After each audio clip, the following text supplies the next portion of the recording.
I believe that 99% plus of people who profess to live the law of attraction do not get the results that they want. And in this podcast, I'm going to dive into exactly why that is.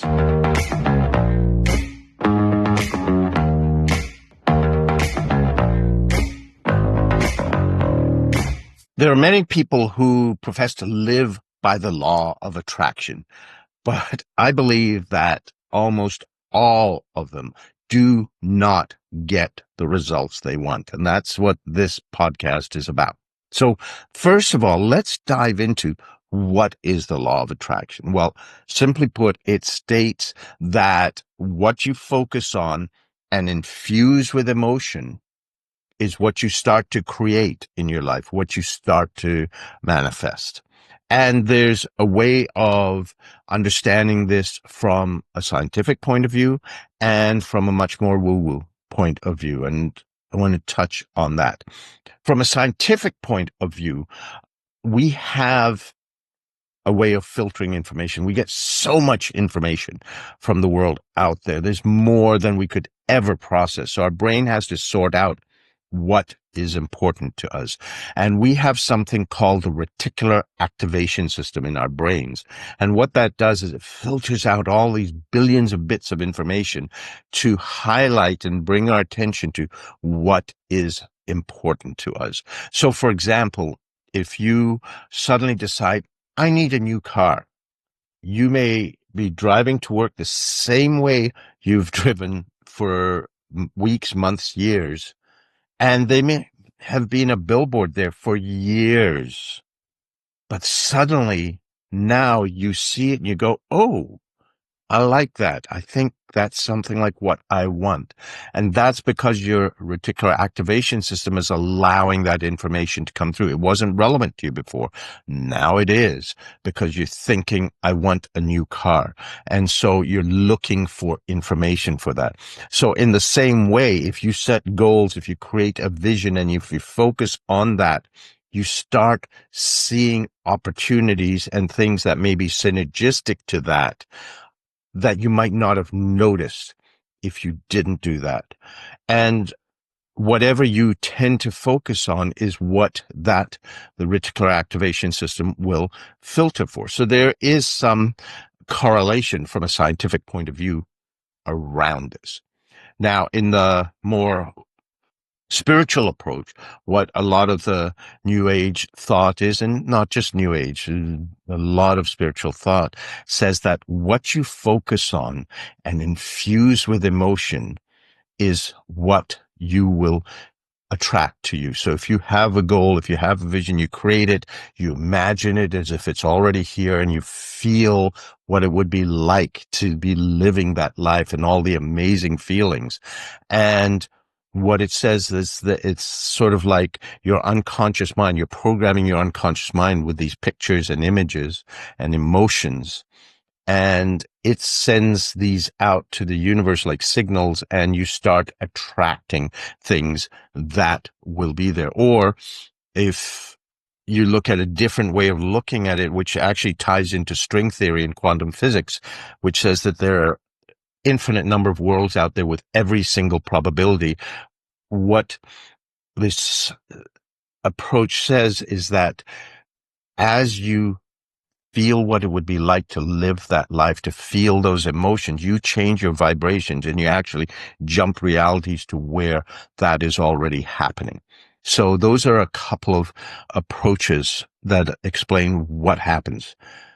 But what I have seen, what I've found is that the majority of people who profess to believe this and to live it do not get any substantial results. There may be little things that happen, but for the most part, it doesn't work. And there's a few reasons for this. One is there can be selective focus. When something does work out, people obsess on that and focus. See, it works, but they don't look at all the other things that did not happen, that did not emerge from the vision. They hold on to that to rationalize the belief. Another thing that gets in the way of this is a form of spiritual bypassing, where people aren't getting what they want, but then they rationalize around it as if they are. So what I've found is when people set goals, there's personal goals, there's three general areas. There's health, there's love, and there's money. It really falls into those three buckets. And so what I've seen with a lot of people who want money but are not getting it, they rationalize it away and they say, "Oh no, that's okay. I have abundance. I have an abundant life. I have an abundance of friends.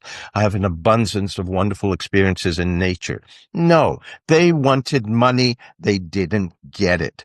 You can't be a little bit abundant in that way any more than you can be a little bit pregnant. It does not work. So people don't want to admit that they're not getting those results. And I believe you have to be honest, brutally honest with yourself with results and say, if this is not happening, what's going on? A, does this work? B, am I doing something not correct? I'm still a scientist. I was a nuclear physicist to start with, and I understand the scientific method. I want to test the variables and understand what's working. And to do that, I've got to be objectively honest about what's happening or what's not. And what I've discovered is that there's actually a very clear common problem that most people fall into this trap. And this is why they do not get the results that they want. I mean, there's scientific research now that's starting to show that people who focus more on problems tend to get those problems more. The focus determines the outcome. So here's the problem, as I see it. The biggest gap for most people is you may create this amazing, wonderful, compelling vision, and you have wonderful goals that excite you and so on. But what happens is you spend a few minutes a day focusing on that vision, perhaps. But what happens on the rest of the day? What happens all the rest of the time? Remember, what's supposed to make this work is a clear image infused with emotion. So you may have this vision, you may go through rituals to step into that and feel what it's like and imagine what it's like. And you do that a few minutes a day. What do you do the rest of the day? Well, what happens for most people is you go on autopilot. You just go through the way things have always been done. And there's parts of our brain that we call the default mode network. This is the autopilot. It's just keeps us in familiar patterns.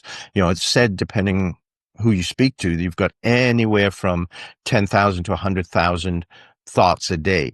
But the trouble is 99% of them are the same exact thoughts in the same exact situations that you had yesterday and the day before and the day before. We don't step out of those old patterns, those old tapes that are running through our unconscious minds. So here's the issue is that day to day, what happens is you run into these things that are frustrating. You're not getting things, the driver cutting you off. You can't get what you want happening at the meeting. Your coffee is cold, all these different things that happen, and you get frustrated and you feel negative. You focus on what's not working. You focus on the meh even. It doesn't have to be negative, but just the mehness of it all. And so what's happening is 99% of the day, you are focused either on the things you don't like in your life or the things that are meh, and you focus on the frustrations and all of that. Remember what it said, the magic formula is a clear picture in emotion. It does not matter if the emotion is joy and ecstasy and gratitude and feeling incredible about having all sorts of things, or is it frustration, anger, fear? Am I going to make the bills and I'm going to make enough money to pay the bills? Is this person going to treat me this way? Am I going to be on my own? All these worries and fears that you go through day to day is where you spend 99% of your time. So spending a few minutes a day on a vision and getting excited sort of gets washed away in all of that. So what can you do to start to see what's going on? Well, first thing is look around, look at your results. What is happening in your life? I mean, most people don't necessarily have bad lives, but there's a lot of frustrations. There's a lot of things that are not working out. If you're the strong one who's always there for others, you may not get to you. You may not get things you want as much. And it's like you're always there for others, but you're not nourishing yourself. And you can start to feel depleted from that over time.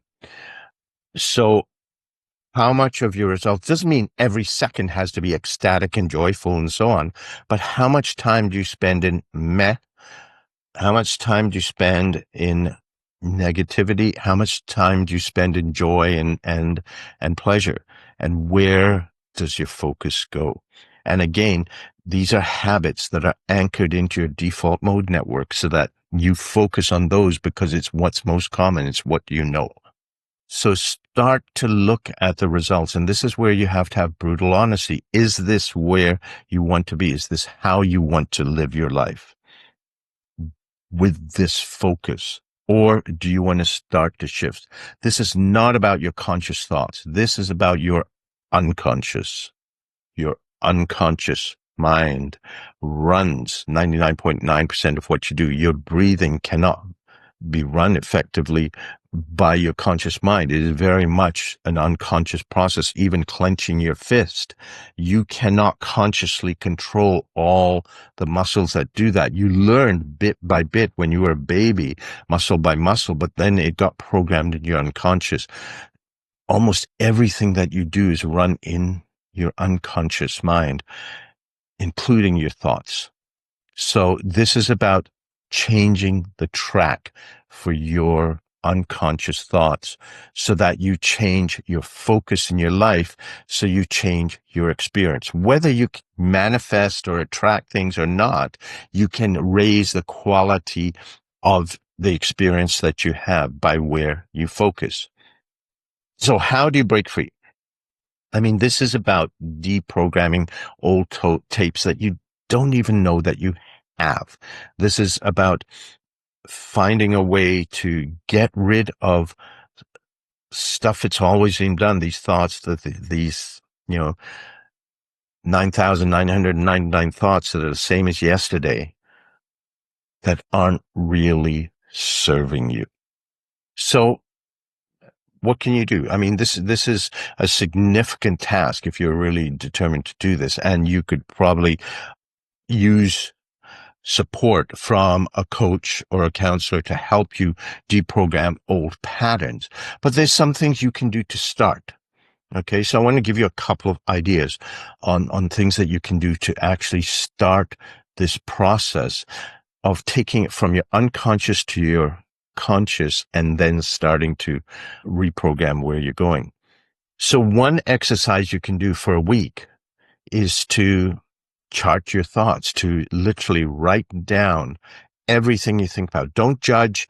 Don't do anything about it. Just write down what thoughts keep coming up. So you could put a reminder on your watch every half hour, pop up, or on your phone, and just notice what the thoughts were in your head and jot them down, jot them all down, and start to see what things start continuing to run.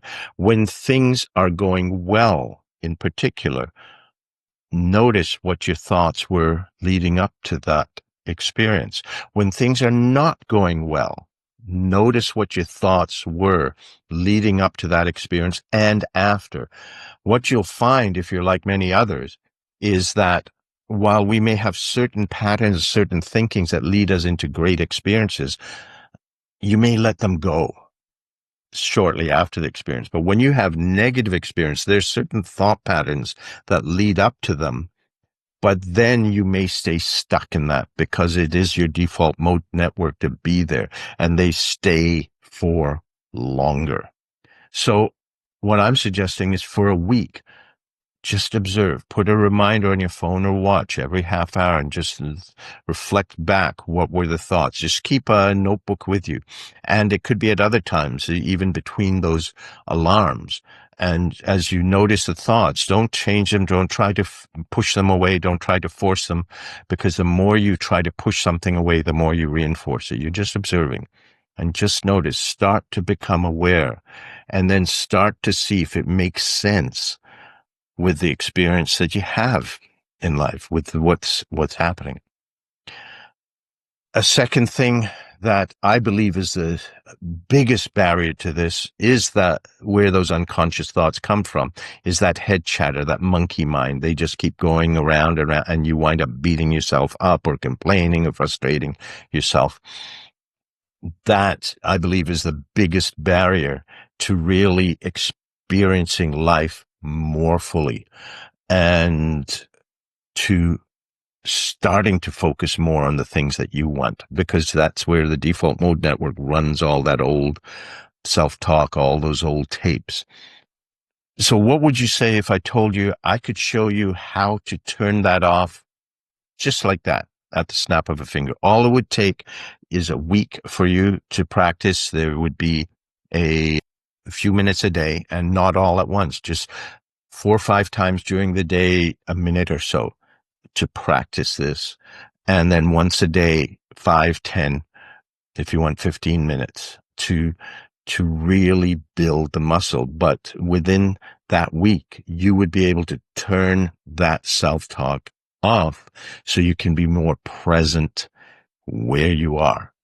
Now, if you want to play with that, that's another thing that you could do.